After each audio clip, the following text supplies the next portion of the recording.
Welcome to the Manna at the Tap podcast, where we as a community seek the spiritual nourishment our souls crave.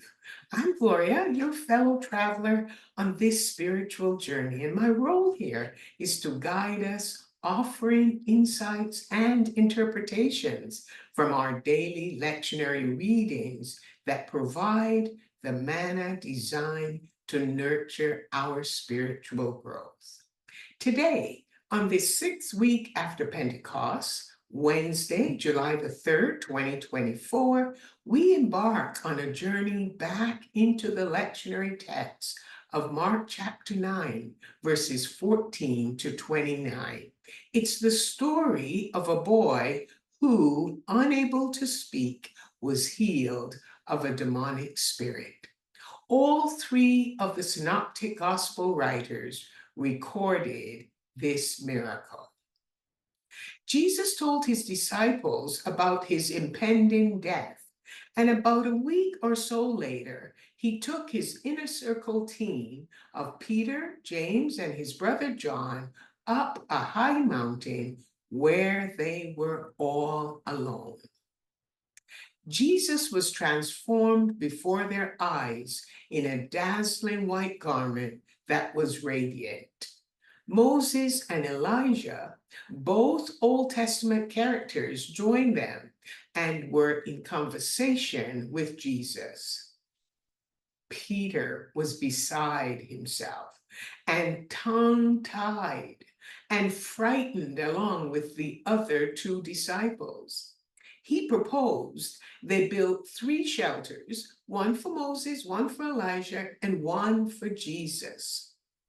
Suddenly, a cloud appeared, covered Moses and Elijah, and they were gone. Then the disciples heard a voice that said, "This is my son, whom I love. Listen to him." Jesus gave them strict orders not to discuss what they had seen until after his resurrection.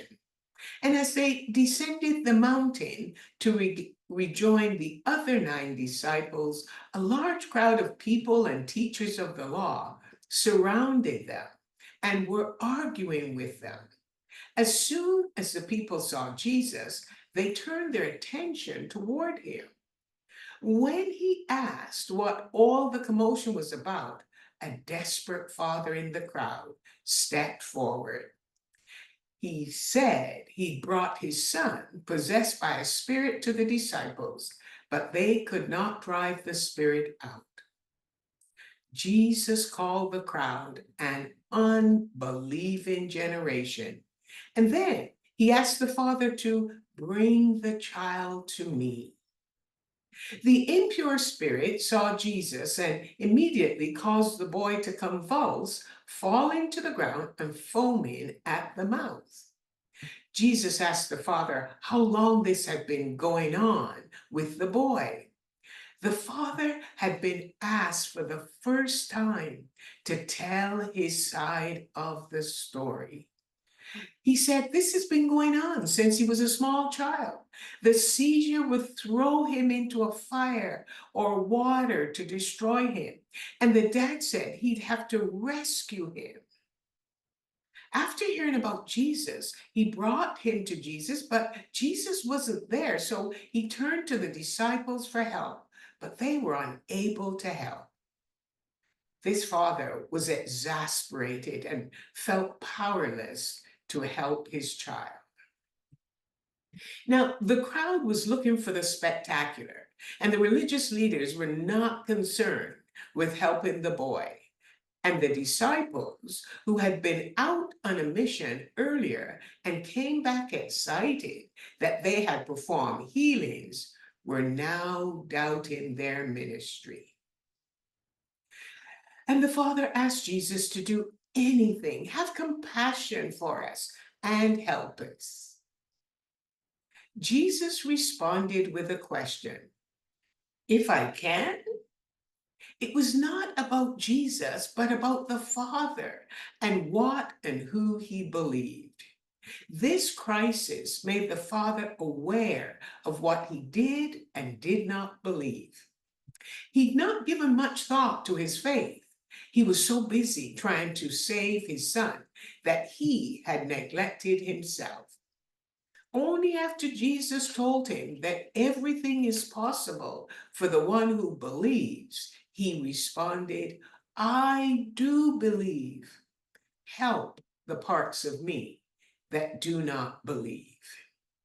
You see, this father distanced himself from the unbelieving generation that Jesus had spoken about. Jesus rebuked the impure spirit and told it to come out and never enter the boy again. At that moment, the boy had a violent convulsion and he seemed dead to the crowd. But Jesus touched him, took him by the hand, and lifted him to his feet, and the boy stood up. When the disciples were alone with Jesus, they asked why they could not help this father and child. Jesus told them there was the missing ingredient of prayer. It is the practice of prayer that increases our faith. We do not pray because we have a need. The orientation of faith must be in the person of Jesus and not in seeking to force God to do whatever we want. Prayer calls us to align ourselves with God's will. And let's remember Peter on the mountain. He was frightened, yet he had his own plan of action. The voice said the disciples were to listen to Jesus before taking action. Prayer is a practice we all need. Throughout the gospel writings, we see Jesus spending time in prayer alone in a desert place from morning until night, and sometimes from night until morning.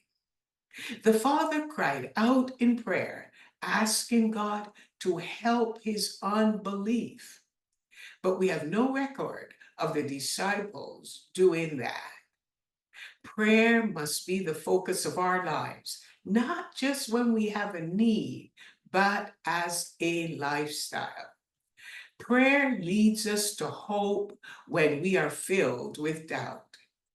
It is possible to practice a life of prayer.